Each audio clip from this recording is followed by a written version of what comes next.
Starring Entertainment. Nag-expect, you know, more than us.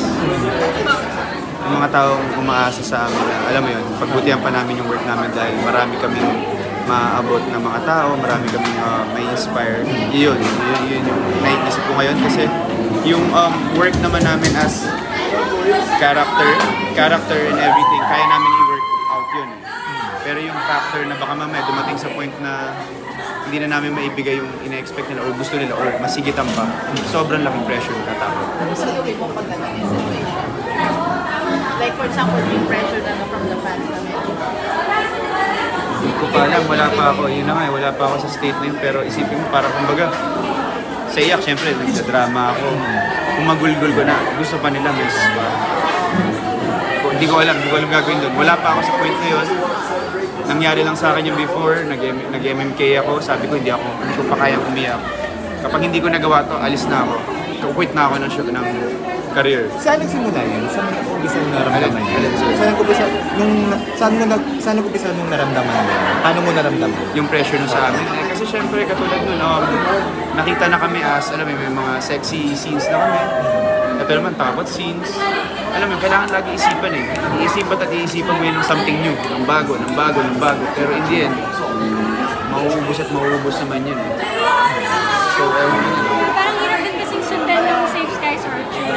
So, parang Direct Gino, tapos yung writing ni Guy. So, parang solid talaga yung kwento pa lang. Tapos, kami lang yung face ng character. So, parang masterpiece siya for me. So, ang hirap talagang sundan.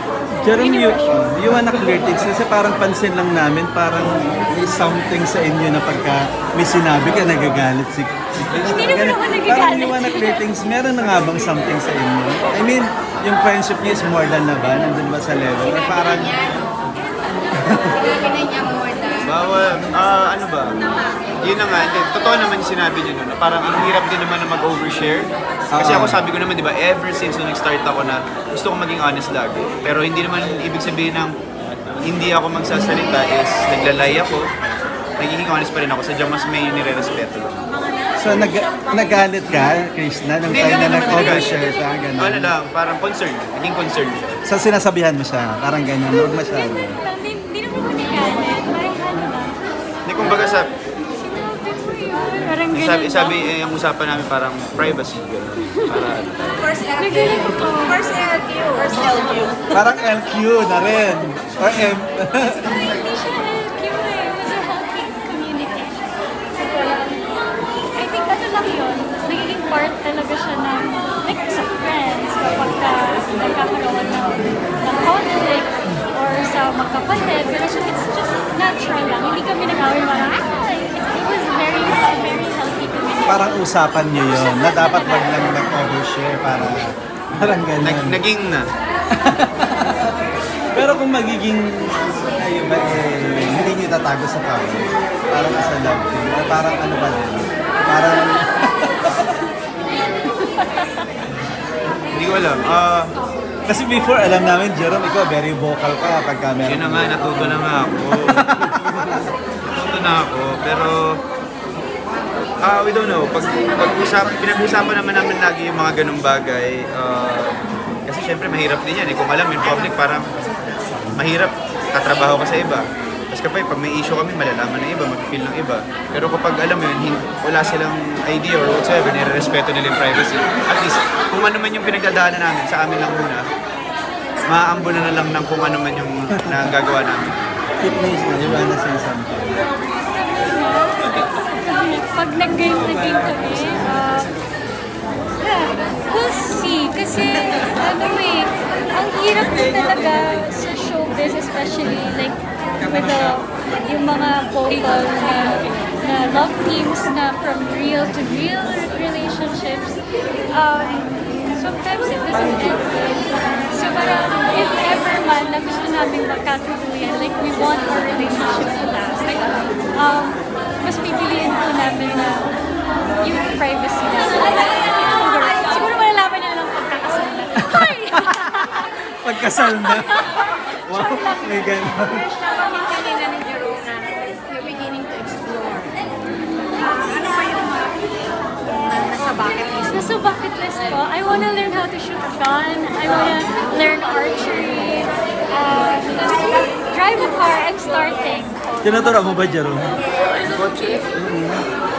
Gusto niya, pasahero siya. Sa kotse ko eh. Mas better daw magturo yung mas close sa'yo, di ba? Pagka dumating na yung kotse ko, sabi niya sa akin, oh, ikaw naman Ako naman ang passenger. Siya naman. Pero do you see yourself na parang girlfriend or boyfriend material sa tagal nyo magkakilala before? I mean ngayon, na kumbaga, mas nakikilala niyo pa isa't isa. Ano po yun? Ang tanong niya, tinitwist lang. Hindi, di ba? Parang isi up quality, magiging boyfriend. Material in the same way. Hindi kasi maalaga naman si Jerome. If I would have a boyfriend, I want someone who's caring, gentleman, gano'n. Tapos, someone who cares for me a lot. Someone I can genuinely connect with. So, I think may qualities naman siya na gano'n, but we still need time para malaman namin if we're really a match. Kasi ang hirap nung parang nadadala kami ng mga characters namin, you know, so we want something that is real, something, you know, parang hindi lang naman siguro ako yun, syempre siya din. Like, sabi ko nga sa last na press ko, hindi na kasi bumabata. So, para sa akin, ang relationship ay hindi na laro. So, parang, if I would get into a relationship, I want something long-lasting. You know, parang talagang serious. Hindi ka rin naman naglalaro. Gusto mo ng serious, di ba, Jerome? Ako pa nga nilaro, di ba? Wala ako dyan. Ikaw, Jerome, is she a girlfriend material? Oh yes. Actually, hindi girlfriend. Wife material. Wow! Bakit? Emotionally, intelligent. Nag-care siya about everything. What more kapag sa tao na partner. You know, parang makikita mo sa kanya na wala siyang ibang iisipin kung hindi mapabuti lang yung araw mo. Yun yung importante. Kahit gano'n, kumbaga, kahit sabi nga nila for better, for worse, di ba? Till death was part. Kaya pero parang kasal na sa kasal na kamo. Parang doon na papunta. Natin na lang siya. Anong comment mo doon? Wife material daw, hindi girlfriend material. So, May 10, sem break. Lapit na po. Exclusively on VO1. Comment muna ni Krishna. Comment ko about that sa Pagiging wife material. I appreciate that he sees me that way. Kasi nakaka-flatter siya. Nakaka-flatter ka. He sees me that way. Lumalabas na ba kayo ngayon? Kayong dalawa lang, hindi kasama yung barkada. Kasi hindi nyo na lang ita, di na kami nagpo-post. Dating. Sa'yo. Ay, ano? Naloloka siya sa kaanesa, no? Busy po kami sa work. Ano po yung masasabi?